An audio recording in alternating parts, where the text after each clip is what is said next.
UPI रे टंका पठाउथले एबे देबाकू पड़िबो आपनको अधिक चार्ज जाकि अगस्त 1 तारिख रु यूपीआई जेमिति कि फोन पे गूगल पे पेटीएम रे ए समस्त नुआ नियम लागू हेबाकू जाउछि।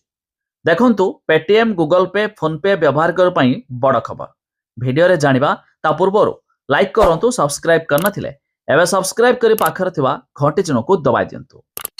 महंगा होई पारे यूपीआई ट्रांजैक्शन 3000 रु अधिक ट्रांजैक्शन उपरे लागिबो मर्चेंट फीस। यूपीआई ट्रांजैक्शन क्षेत्र में हठात एभली एक बड़ धरणर परिवर्तन हेबाकू जाउछि। ए टेक्निकल परिवर्तन अगस्त 1 तारिख रु कार्यकारी हेबो।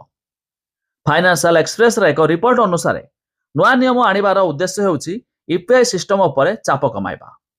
यार प्रभाव यह हेबो जे आपण यूपीआई ऐप रु जांच करूथिबा बैलेंस उपर एक सीमा रहिबो।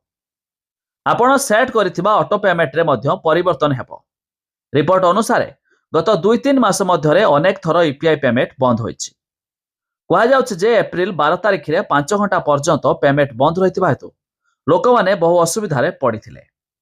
यह 3 वर्ष मध्य सबुठारु लंबा आउटेज थिला। तेबे यूपीआई हेतु अनेक लोक वालेट रखिबा बंद कर देछंती किबा वालेट रे टंका रखु नाहंती।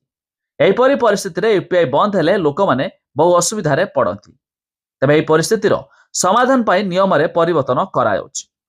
तेबे 2020 रे एबे जाय यूपीआई रो मर्चेंट ट्रांजैक्शन रो आकार बढ़िकी 60 लक्ष कोटी रे पहुंचीछि।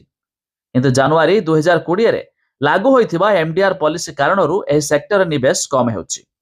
तेबे बड़ ट्रांजैक्शन रो सर्विस प्रोवाइडर को लाभ पूर्व अपेक्षा बढ़िछि। तेबे जाकी अगस्त 1 रु लागू हेबाकू जाउछि यूपीआई रे नुआ नियम।